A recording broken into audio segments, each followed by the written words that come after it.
Alors, on me dit, alors ça c'est une des questions, c'est Fred Delisle, il dit que pense notre invité des inventions et connaissances scientifiques des Amérindiens, Chinois ou encore Japonais qui sont bien antérieures à l'islam? Parce que c'est vrai que la Chine, elle a inventé un certain nombre de technologies, la poudre à canon, Mhm.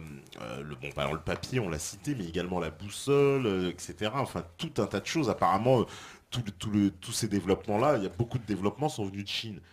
Est-ce qu'il n'y a pas eu aussi une part, je vais faire l'avocat du diable justement, où cette civilisation musulmane, elle est partie aussi copier certaines inventions en Chine? Est-ce qu'il n'y a pas eu une part de ça aussi? Parce que les Chinois, finalement, on le sait que les marchands musulmans avaient énormément de rapports avec la Chine, et ils étaient même l'intermédiaire entre le monde chinois et le monde européen, puisque dire, pour venir de Chine à l'époque, il fallait bien passer à un moment donné par l'empire musulman. Tout à fait. Bon, là, j'essaye de retrouver une phrase justement d'un très grand historien qui s'appelle lui Amélie Sédillo, qui a Oui, fait des études justement sur cet apport islamique ou musulman qu'on a censé soit pris des Chinois. oui, J'essaie de retrouver, ça va être un peu dur, mais disons que, par exemple, oui. la boussole a été, qu'ont-ils fait de la boussole les Chinois? Voilà. Est-ce qu'ils ont fait des grandes navigations? Est-ce qu'ils ont fait des cartographies marines? Est-ce qu'ils ont... Non, ils pensaient que le pôle Nord était une fournaise, quoi. Dire, voilà, ça. Donc, par exemple, pour la poudre à canon, quand ils font de la poudre à canon, ils n'ont strictement rien fait à part des feux d'artifice pour... Oui, il semble-t-il s'en servait en feu d'artifice c'est pour des tout et rien d'autre, cérémonies, quoi. c'est Tout vrai. à fait. Oui. Donc, les musulmans ont inventé les armes à feu. En plus, là, justement, j'arrive pas à trouver le document, justement, je voulais avoir emmené, là. Alors, voilà. Et là, on parle même de la... Donc, voilà. Il en va... Donc, lui, Armand Sédillo, dans son ouvrage qui s'appelle L'histoire des Arabes, dit, il en va de même pour l'invention. Là, il parle de l'horloge mécanique, mais là, il en va de même pour l'invention de la boussole et pour le papier.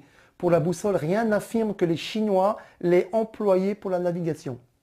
Ah, c'est vrai. Tandis que nous le trouvons dès le XIe siècle chez les Arabes ou chez les musulmans, qui s'en servent non seulement pour leur traversée maritime, mais dans les voyages de caravane au milieu des déserts et pour déterminer la direction de la Qibla. Voilà. D'accord. À propos de, bon, le papier ensuite il a Bon, été amélioré par celui de Damas. ouais. Voilà. D'accord. Et maintenant, encore juste une petite phrase pour certains sceptiques qui parlent justement en parlant de. C'est pas moi qui le dis, Ouais, mais ouais. c'est Dio. C'est dit, ouais. Parce que Voilà. depuis tout à l'heure aussi, je précise, parce que pour ceux, apparemment, il y en a qui entendent mal, parce qu'on me dit, oui, que tu n'as pas cité de source. Or, tout a été sourcé. À chaque fois, tu Tout à cites fait, oui. l'auteur au début.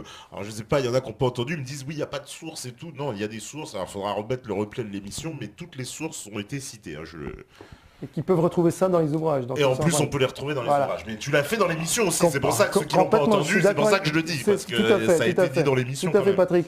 Donc, là, on reprend juste une petite phrase pour donner un peu. Donc, Ouais. Abu al-Wafa al-Bouzadjani, c'est un très grand mathématicien. Donc, vérifia et signala l'équation du centre et de l'évection. Une troisième inégalité qui n'est autre que la variation aux troisième inégalité lunaire, déterminée 600 ans plus tard par Tycho Brahe. On a vainement cherché à obscurcir la question en produisant une version inintelligible de l'auteur musulman.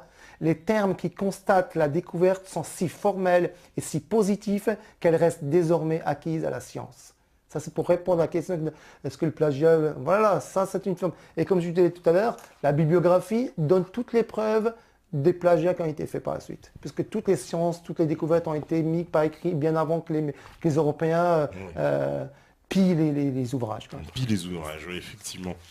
Alors, on me dit, pourquoi avec un si haut niveau de science n'y a-t-il pas de grandes constructions architecturales, de grandes écoles de transmission du savoir, travaux de développement dans l'agriculture de bateaux, etc. au Maghreb? Bah, c'est pas tout à fait vrai ce qu'il nous dit Dacheng là. Il dit en fait qu'il n'y a pas de grandes constructions architecturales. Il y en a, Si, si, il y en il y a, en oui, a. tout à fait. Tout à Et fait, des grandes écoles de transmission, il y en a aussi, tout à fait. il y a la fameuse bibliothèque de Bagdad internationale, donc Mhm, qui regroupait, qui était, on peut dire, première bibliothèque internationale de l'histoire. Il mhm. paraît-il qu'il y avait tu pourras nous le confirmer, mais des savants venus du monde entier, justement.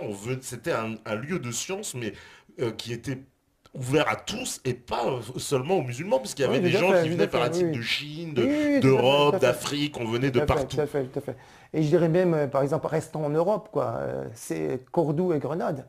Cordoue et Grenade, la plupart ils venaient des quatre coins d'Europe, d'Écosse, d'Irlande, d'Allemagne, pour justement s'acquérir de ces connaissances, de ces sciences, et qui repartaient avec pour la construction des grandes cathédrales. Il faut des mathématiques et de la physique, quoi. Donc si on étudie bien un petit peu les cathédrales, surtout au niveau du Royaume-Uni et de l'Écosse, on trouve une empreinte islamique à ce niveau, quoi. Donc, bon, Donc oui, voilà, voilà, c'est pas tout à fait vrai, mon ouais, cher tout à fait. Dacheng, là. Alors, qu'est-ce qu'on me dit? Qu'en est-il de l'imam Hussein, petit-fils du prophète Seigneur du paradis, qui fut décapité par le calife Yazid, fils de Muawiyah? C'est quoi? Je ne connais pas bien. Alors, le Oui, Muawiyah, bon, c'est quoi? c'est vrai que ça rentre pas tout à fait dans Ah, notre c'est pas dans le étude. sujet. C'est Bon, pas bah, le sujet, mais bon, d'accord. c'est vrai que c'est toujours une question de pouvoir, quoi. Donc on élimine ce qui dérange pour Ouais. bien asseoir Et ça, c'était une très grande période déjà à l'époque de la mort de Mohamed, hein, ce qui fait qu'il y avait déjà une guerre intestine entre les compagnons, hein, c'est incroyable. Alors quand on me dit, Patrick, écoutez, bon, vous, en 2014-2015, vous n'êtes pas très bon musulman, mais je sais pas, je me permets de dire qu'à l'époque, le messager était déjà même pas encore enterré, qu'ils s'entretuaient. Ah, ils Il y s'entretuaient avait pour le deux pouvoir. C'est califes, vrai ils que c'est pas s'entretuaient. Et très, c'était des pas compagnons, très je veux dire, glorieux. Ouais, c'est ouais. bizarre, quoi.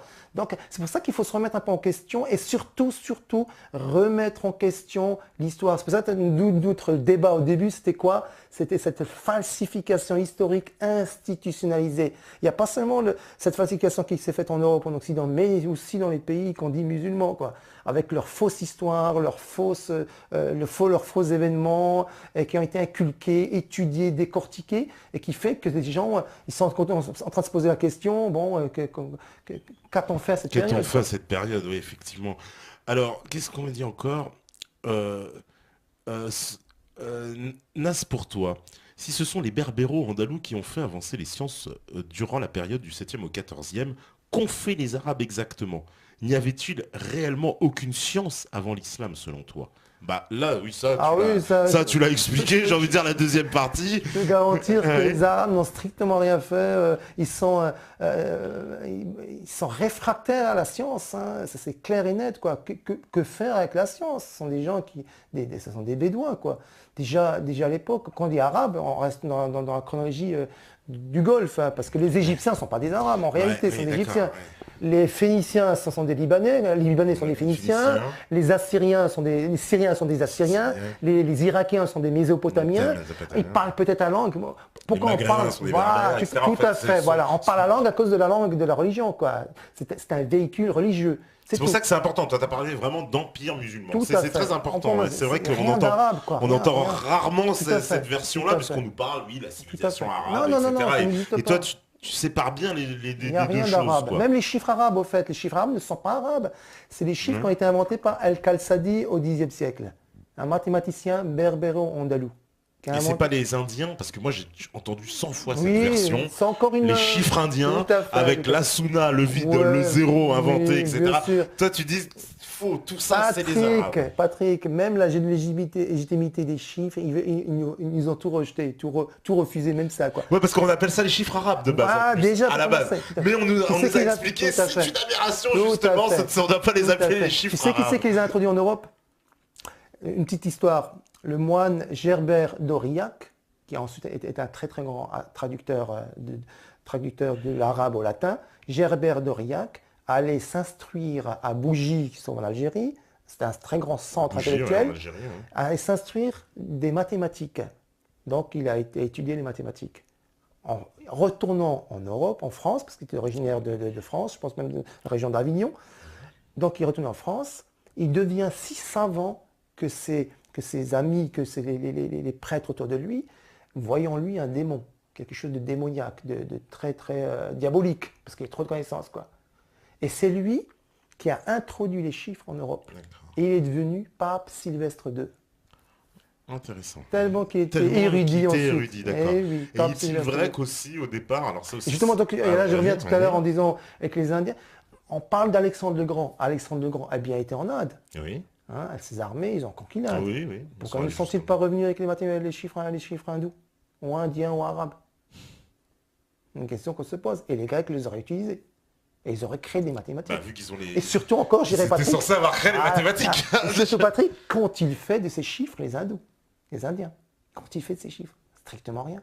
S'ils avaient vraiment, il y avait des chiffres. Par contre, les musulmans, les berbéros, andalous et les perses, ils en ont fait des choses avec ces chiffres. Ouais. Ils ont quantifié l'univers. Oui, parce que en plus, on peut admettre que c'est vrai que même... Alors justement, tu vas confirmer, mais les Européens, semble-t-il, au départ, ils refusent les chiffres arabes, enfin l'Église, parce qu'ils trouvent que c'est des chiffres du diable, etc. On ne veut pas de ces chiffres-là, on veut adopter le système romain, alors que ce sont les commerçants qui trouvent leur intérêt et qui disent « Ah ben non, mais au contraire, ces chiffres-là sont excellents, c'est facile à calculer. » Tout à fait, tout à fait. Et c'est comme ça s'impose un peu contre le pouvoir de l'Église, les chiffres. Parce que les commerçants disent « Non, mais nous, on s'en fout de vos conneries, on a besoin de... » Les chiffres sont une nouvelle façon qui nous facilite le calcul. C'est même Cardan qu'on connaît au niveau de la mécanique et des mathématiques. Son père était commerçant en Algérie, toujours, à Bougie, et il était d'origine de Gênes, Florence. Donc très commerçant avec l'Italie, donc du commerce. Donc il faisait du commerce entre l'Italie et l'Afrique du Nord.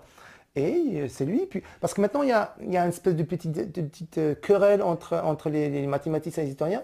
Est-ce que c'est Sylvestre II, l'ancien Gerbert, qui a introduit, ou c'est Cardan qui a introduit les chiffres? Bref, mais c'est vrai, ce que tu as dit, c'est que d'un point de vue commercial, c'était très très pratique. Voilà, les chiffres arabes, on n'en veut pas, chiffres romains, on n'en veut pas. Faire des calculs. Tout à fait, et ça a été adopté tout de suite. Les premiers pays, les premières villes qui a adopté, c'était Gênes et Florence, en Italie. C'était un commerce très très... Donc c'est vraiment par là que ça arrive, cette connaissance. Tout à fait, complètement. Ça, on l'a bien tout à senti. fait, complètement. Alors... D'ailleurs, je défie quiconque de faire un calcul simple, et je ne te parle pas à décimal, hein, en chiffre latin ou chiffre romain, quoi. Oui, le fameux chiffre. Il n'y a pas de chiffre grec d'ailleurs. Non, pas du tout. On parle de chiffres romains, ils ont des mathématiques, mais il n'y a pas de chiffre grec. Voilà, c'est bizarre. Chiffres arabes, chiffres romains, chiffres machin, mais bon, les inventeurs des mathématiques ne nous ont pas laissé de chiffres. Ouais, c'est bizarre. C'est vrai que c'est bizarre. Alors, on me dit aussi... pas un seul musulman n'a dénoncé cette réappropriation à l'époque.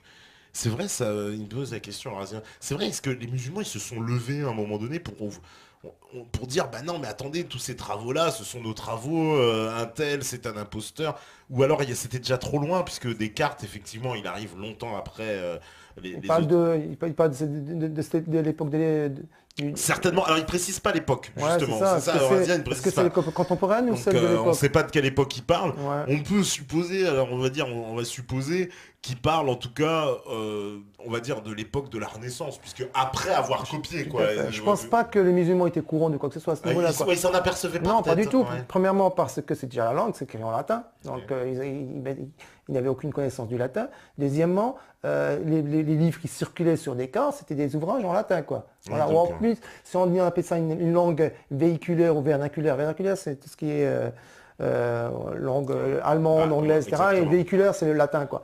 Donc, bon, ils n'avaient pas ça, ils n'avaient pas le droit. En plus, comme ils n'avaient pas le droit du tout d'avoir d'ouvrages imprimés. Ah oui, en plus, tu as la peine de mort si tu te fais... Donc, même aller vérifier, t'es dangereux finalement, même le fait de comparer, tu fais prendre, tu finissais avec le truc juste pour avoir comparé. Tout à fait.